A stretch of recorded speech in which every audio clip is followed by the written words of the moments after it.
Hello students, welcome to Noble Digital class. We look forward to your utmost attention and dedication towards your class at your Noble platform.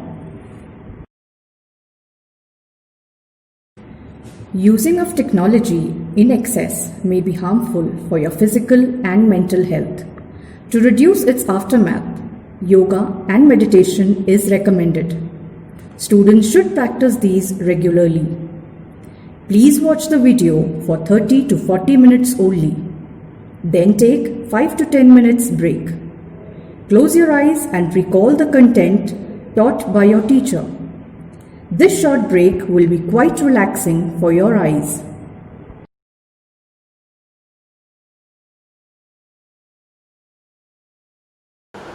She knew that he was in enormous pain. Closely she was sitting, so I got a fair idea, about the very condition of the POW. Anna has got fair idea that POW was in great pain, looking at his piteously thin, feeble face. Delaying for a moment when he breathed suddenly, piteous in face, she thought, and the lips were twisted of the man, and the man was suffering whether he knew it or not. Watching him, Hannah, she wondered if the stories they heard sometimes of the suffering of prisoners were true or not. You see, she was an ordinary citizen of the country Japan there. What type of treatment, what type of behavior is given, is rendered to the captured enemy? She, like ordinary other citizens of the country Japan, coming across through media only, especially through newspaper, that people who are captured, enemies who are captured, are given a lot of tormentation, physical also, mental also. But whether those stories are true or not, who knows? Only those army people can tell the truth, because whatever printed, whatever published in media, who knows whether those were really true information, or it was some rumor right? So she was thinking whether the POWs, capturement, when the foes or the enemies are captured, and news generally heard that those captured people, whether the case of Japanese soldier captured by American, or the Americans are captured by Japanese there, physical and the mental tormentation bound to be given there. So she was thinking, in the case of this POW who was lying underneath her husband's hand, whether this particular thing was true in this particular case of POW also, whether he is also given physical or mental torture or the tormentation by Japanese naval officer or not. She was thinking that, and when she was thinking that, suddenly she saw something at the neck, at the top of the POW. Like, in the wonders of the stories, they heard sometimes of the suffering of the prisoners were true. They came like flickers of rumor. They came very fast, like rumor, right? Like rumor may be information sometime true, sometime untrue there. So sometime the news about the POW's tormentation true, and sometime untrue. They started moving, in the society like a rumor, right? Told by word of mouth and always contradicted. Word of mouth, obviously, if thousands are the people, thousands will be the opinion, thousands will be the scripts about that news, whatever they have heard there. Obviously, some adding flavor must be there from each person's side. So, you never know whether those stories of the enemies told or tormentation was all correct, was some correctness was there, or it was all rubbish, all tarnish, all trash. Who knows? Nobody can tell it. What was the truth hidden behind it?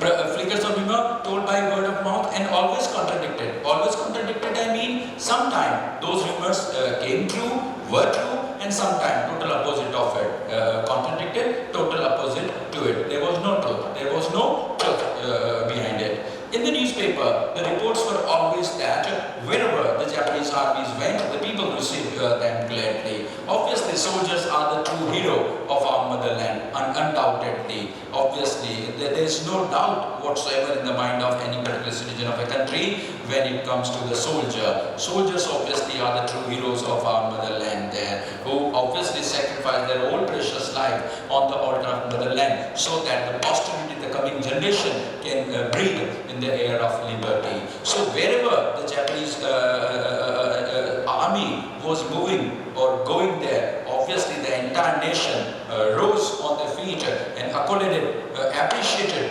obviously, gave them a standing ovation, gave them a great cheer, okay, to their army, and very happily they all were cheered, they all were welcomed. And that was an ordinary scenario during wartime. Wherever the Japanese armies went, the people received them gladly because they were the true heroes. Because this story is written down in the backdrop of the Second World War. Japan was at war with America. So obviously Japanese knew that their nation's sovereignty, nation's integrity, nation's unity, nation's freedom, if it will be saved, it will be preserved, it will be maintained, it can be maintained by one community, that is soldier, that is army. Therefore, the soldiers of the army was received, gladly, happily, cheerfully by all the Japanese. Then received them gladly with cries of joy at their liberation. Obviously, they were the true heroes of the nation. Or whenever the ordinary citizen of the country, Japan, met the Japanese army, obviously they welcomed them, they cheered for them, and obviously they were shouting like anything for their liberty, for their liberation, for their freedom, because the soldiers of the army only will be instrumental for their freedom, for their liberation. Japanese people knew it, Therefore, they were appreciating, they were cheering, for the army whenever they came to their way. The people received them gladly with cries of joy, liberation, freedom. But sometimes she remembered such men as General Takima, who had at home bat his wife cruelly. Though no one mentioned it now that he had fought so victorious a battle in Manchuria. When we talk about General Takima, let me tell you something about him. General Takima was an old man and the general of Japanese army. And when it comes to wartime, let me tell you, it is a crunch time. It is the most sensitive time for a nation when it undergoes a war or a battle time there. So a person is needed to hand it over the entire reign, the entire resign, the entire, what we can say, right, of the nation. And General Takima was the person who held all the rights of the country Japan army in his hand. So, and what type of person he was? He was the army, obviously. He was the army chief. But as an individual, what type of person? As a husband, what type of person he was? He bat his wife very cruelly. Reason is not mentioned that why a husband would be beaten. That is not an ordinary scenario. We have heard just opposite to it more often rather than husband beating. Sometimes it may happen with opposite also of it. But he bat his wife cruelly. So if idea is to convey that thought, if a person like General Takima can beat his wife for some reason, what type of behavior, what type of harsh, rude behavior will be given by the same person, General Takima? This in the case of POW. She was thinking that. And why General Takima was considered a big man, a big shot, or a big fish, or a very popular, distinguished, eminent person in the country Japan? Because he has brought great victories against to their nation Japan against their arch rival Manchuria. You see, let me tell you something historical fact about it. In 1831, Japan was able to invade. Japanese invasion on Manchuria around 1831. Until 1845, around 14 years, Manchuria remained the part of Japanese country, or the country Japan. 14 years they dominated, they ruled over Manchuria. 1831, they were able to grab, they were able to to invade, they were able to win Manchuria. Okay, in which battle? The Battle of Manchuria. And who was the army chief in those days or at that time?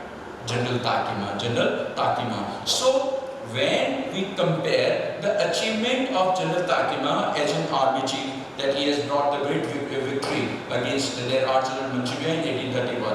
But the same people of the country Japan, when they will be listening, they will be hearing that General Takima was beating his wife. So they won't be inquiring, they won't be taking it otherwise. That they must be thinking that if General Takima was beating his wife, she deserves so, like that. So if General Takima would be looking into this matter of POW, how harsh, how inhumane, okay, his decision can be in the case of POW. Okay, Hana started thinking of that. Victorious a battle in Manchuria, if a man like that, if a man like General Takima could be so cruel to a woman in his power, obviously, Japan was undergoing an absolute state at that time, absolute conditions there. All the rights were reserved with army chief only. And obviously, when it comes to power is not a thing to be digested very easily there. People go mad when they are in power. Thousands of cases are there. So if General Takima was not only the chief of the army of the country Japan, all the rights were there in his hand there. So in his power, if he can be so much cruel with his wife that he could beat, persistently, continuously his wife at home, what type of treatment, what type of inhumane treatment can be given by him? Okay, to Mr. Tom. If a man like that could be so cruel to his wife in his power, would he not be cruel to one like this, for instance? Like this, for instance, in the case of Tom. In the case of Tom, how cruel, how merciless, how ruthless General Takima would be with Mr. Tom. Nobody could say. Even the people around General Takima could not imagine that how ruthless the decisions of Takima will be there in the case of POW.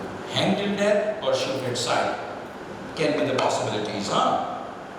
She hoped anxiously, Hana hoped anxiously that this young man had not been tormented physically. She was hoping that so far, so good like that. She was thinking, hopefully, this man is not tortured by Japanese army after they have captured him. When she was thinking that thing, it was at this moment that she observed deep red scar on his neck, just under the ear.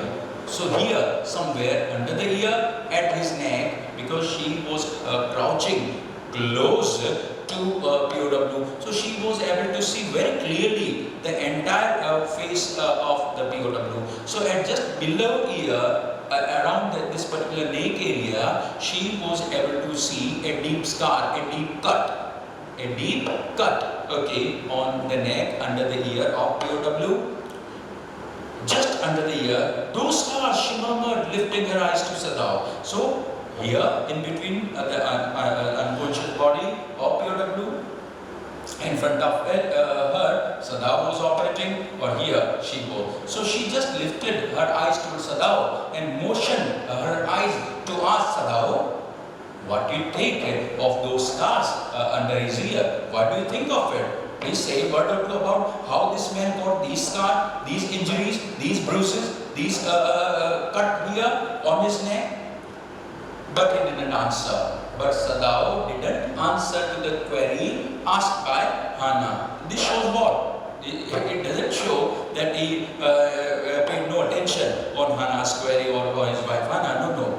It shows his rupture, his engrossment, his dedication, his devotion, his entire focus there on his occupation. That was surgery.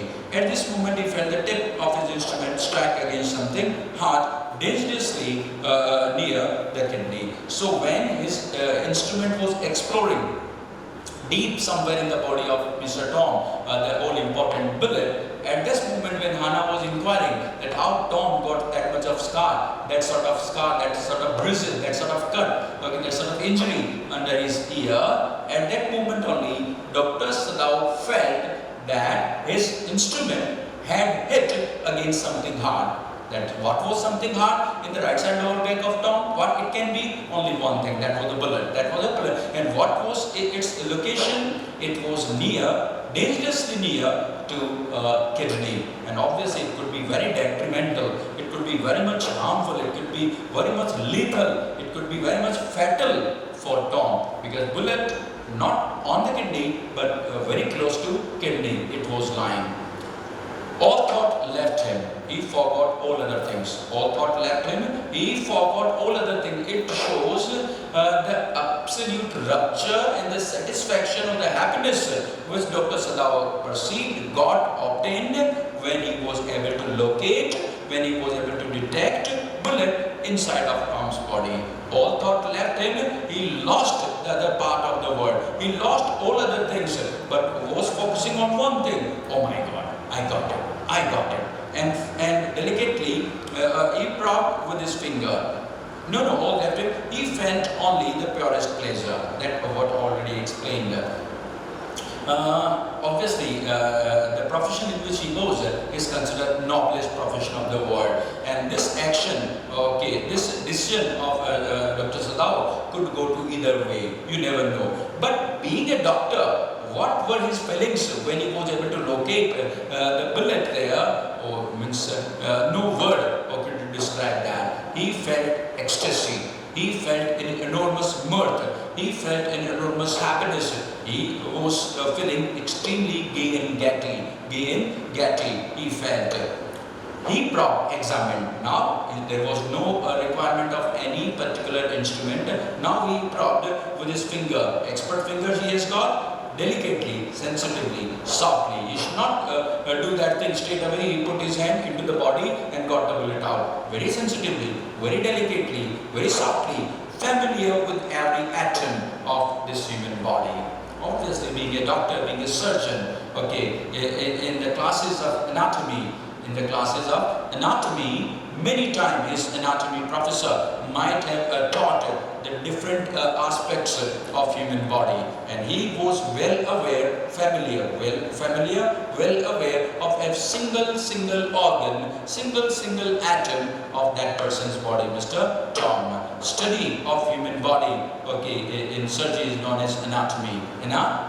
So in anatomy classes, he has heard, okay, he is a professor of anatomy many times, and he obviously was a first-rate surgeon and was familiar with each and every atom of this human body who was lying under his hand.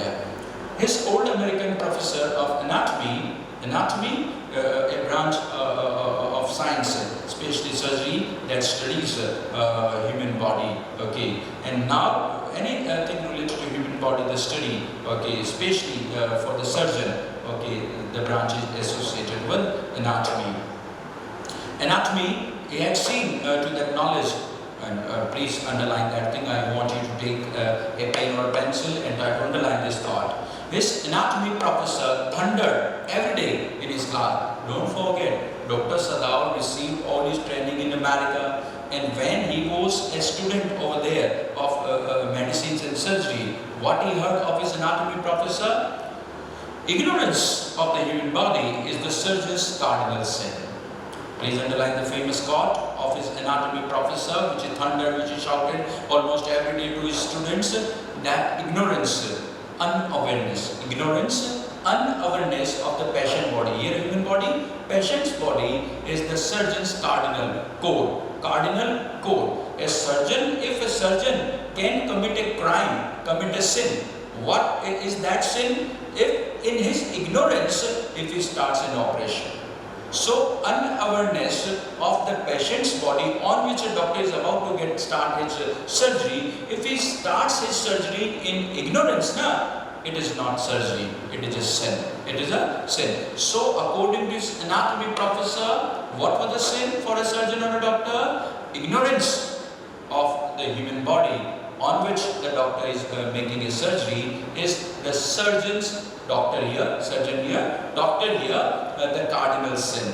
Obviously, the core, the main, you can call it, the sin or the crime, if ever it can be committed by a surgeon or a doctor, that is obviously the ignorance. So underline, ignorance is the surgeon's cardinal sin. If ever a surgeon would be able to commit a sin or a crime, obviously it is not that death on table will be the sin or crime. Death may happen during the course of surgery, but if a surgeon starts surgery in ignorance, unawareness of that patient body, it is his foremost, it is his cardinal, it is his core sin or a crime.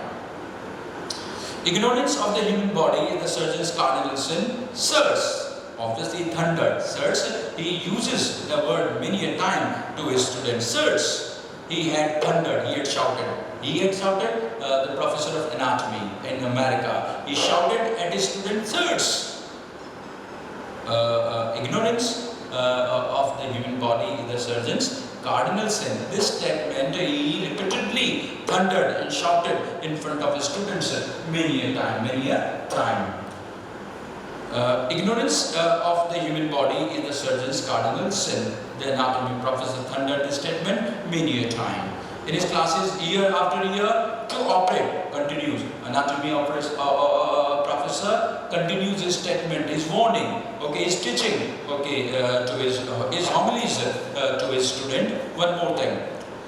To operate without as complete knowledge of the body as if you had made it anything less than his murder. So when we talk about a surgeon's main responsibility, his work ethics,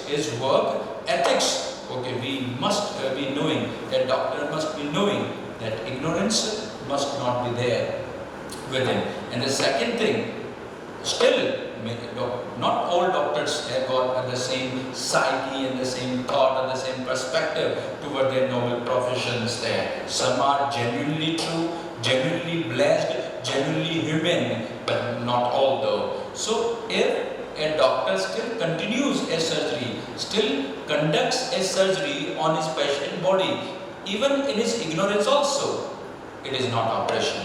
It is next to murder. It is next to murder. So two things he declared, he thundered, he shouted, year after year, that ignorance of the human body is the surgeon's cardinal sin, or still in ignorance, if the surgeon continues or conducts an operation over his patient, it is not a surgery. It is next to murder.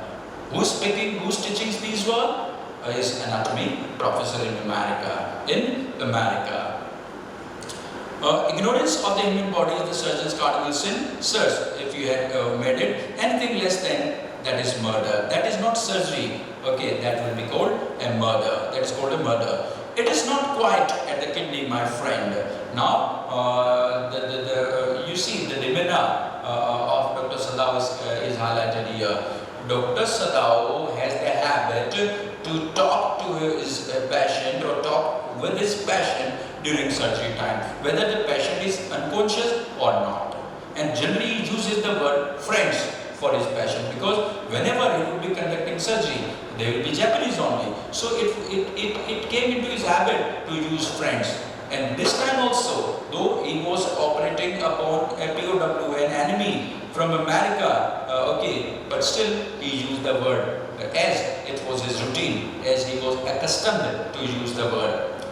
It is not quite at the kidney, my friend, Sadao murmured, shouted. It was his habit to murmur to the patient when he forgot himself in an operation there. So when Dr. Sadao was indulged in an operation, he was having a habit to talk with his patient. And which particular salutation he used there, which particular word he used for his patient there? My friend, my friend. My friend, he always called his patient, and so now he did. And the same word he used in the case of POW also, forgetting that this was his enemy, not his friend. That was his foe. But he forgot. Then quickly, with his cleanest and the most precise, accurate Then quickly with the cleanest and the most precise of incisions. Incisions, cut. Incisions, cut. Incision, cut. Oh, with a seizure, huh? Okay, incision.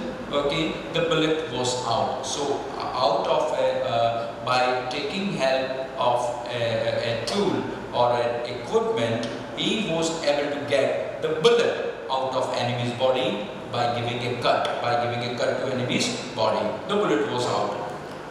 The man quivered, and the moment the cut was given, okay, by Dr. Sadao to the patient, it gave the patient an enormous pain.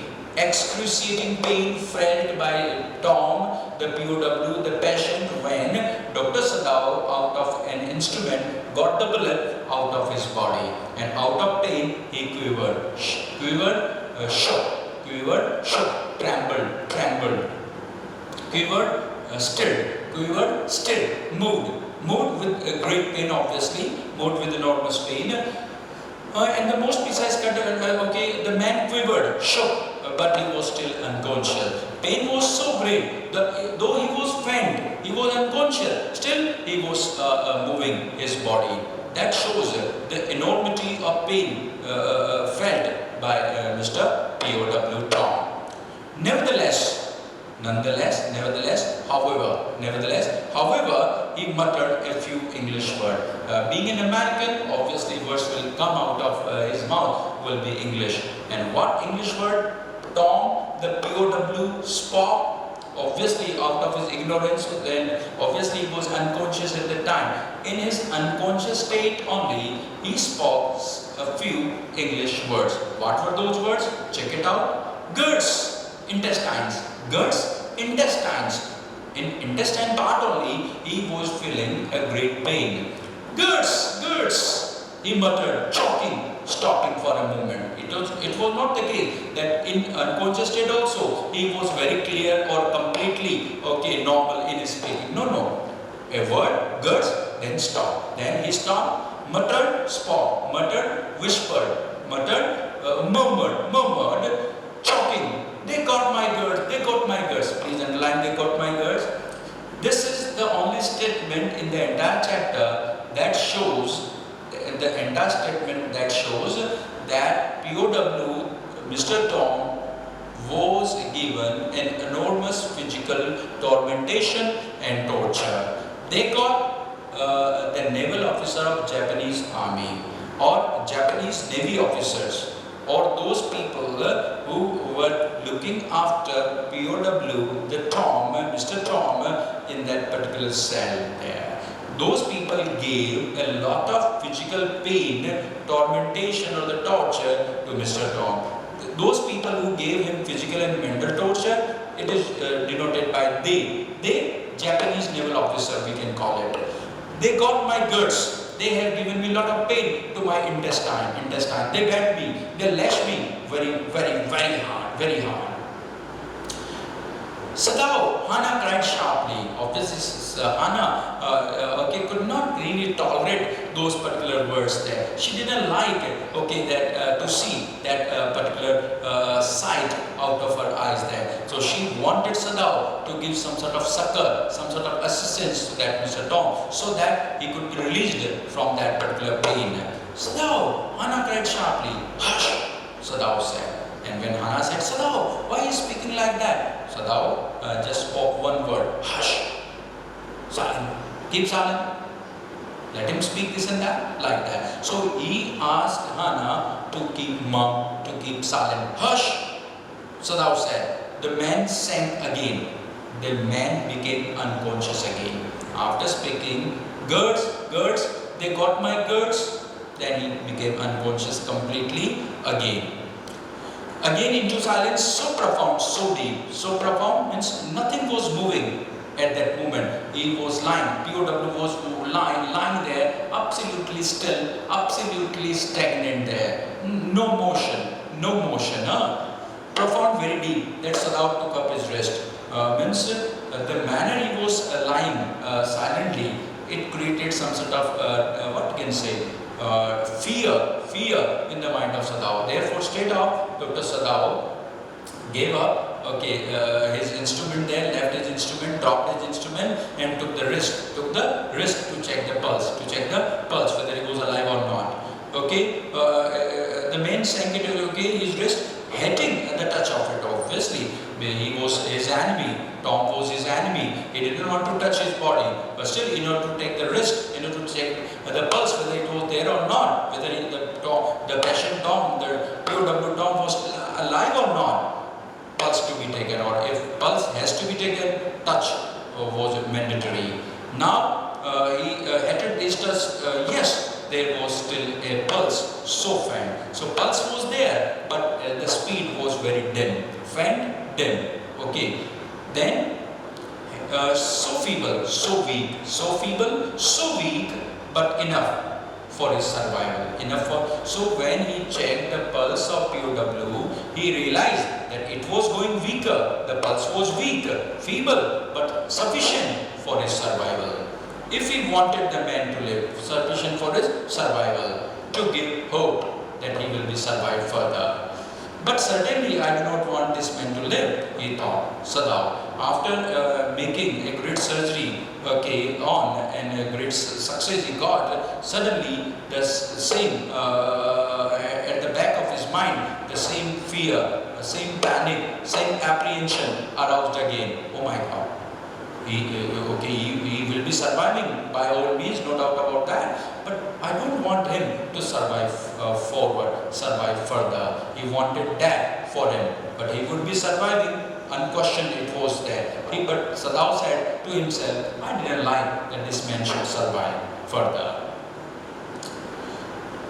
But certainly I do not want this man to live, he thought. No more anesthetic, he told Hannah. Hannah was there close to him only. Okay, she was thinking that another dose of anesthetic is to be given to this particular patient. But it was clarified, it was negated by Dr. Sadao. Okay, Hannah, stop it.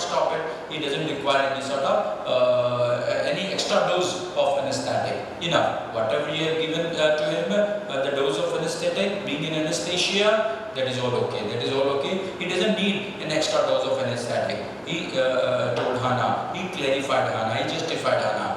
He turned as swiftly as though he had never paused, and from his medicines he chose a small vial and from it filled a hypodermic and injection. Hypodermic and injection there. Vial, a small bottle.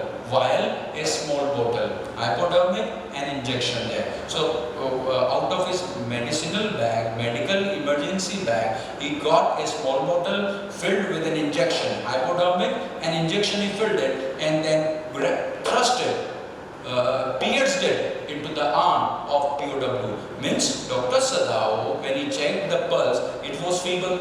In order to make his pulse proper, absolutely proper, he just was trying to inject POW. So he took a small bottle out of his medical bag. Then he took an injection, hypodermic, an injection, a syringe there, a needle there, and he just injected Mr. Tom so that the pulse, which was faint and feeble, can be regular, can be proper, can be normal.